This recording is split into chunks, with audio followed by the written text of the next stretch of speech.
You're watching Local 44 Morning Brew, local news that matters.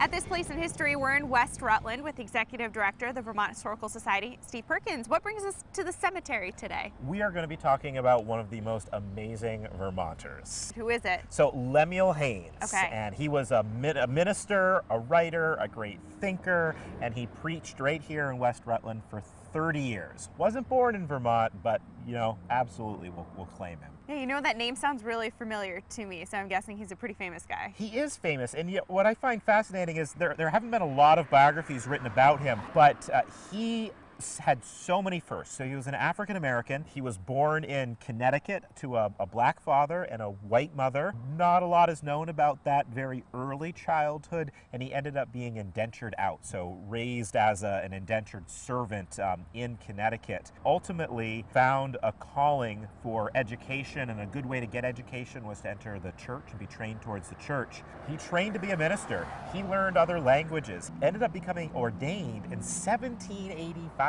And so this is very, very early, and that's one of the first, if not the first, African American to be ordained into the Congregational Church in the whole United States. Wow. But even before that, he had a role in the American Revolution. He fought for the Patriots. He was stationed at Fort Ticonderoga, and in 1776, he wrote an essay called Liberty Extended. It was one of the first, again, probably the first piece written about why slavery was horrible, why we shouldn't have slavery, and written by an African American. So what was his tie to this spot in particular then? He took over the West Rutland Congregational Church in 1787.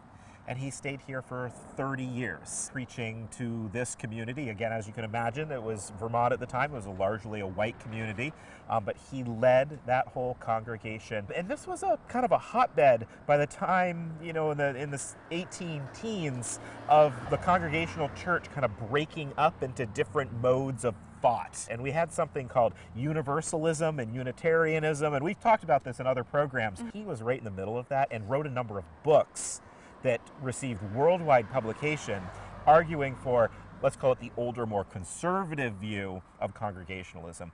Ultimately, his views, his conservative views towards the church ended up with him parting ways from West Rutland, and he moved down to Manchester, Vermont, and then ultimately Granville, New York, where he lived out the remainder of his life. I feel like he was certainly celebrated in his time and shortly after his death. There was a book-length biography of him written in the 1830s, and if you can imagine a book-length biography written of an African-American thinker in the 1830s, that's pretty amazing. He was the first African-American to receive an honorary degree. He received a master's from Middlebury College in 1804, so very well known in his time. And then I think kind of this systemic racism just became a part of our historical background, and people didn't really write about him again until recently. And so now scholars are starting to write about him again, and so you're seeing books come out, signs installed, so that we can understand what an impact he had, not just as an African American, but as a great scholar in our country. At this place in history. You're watching Local 44 Morning Brew, local news that matters.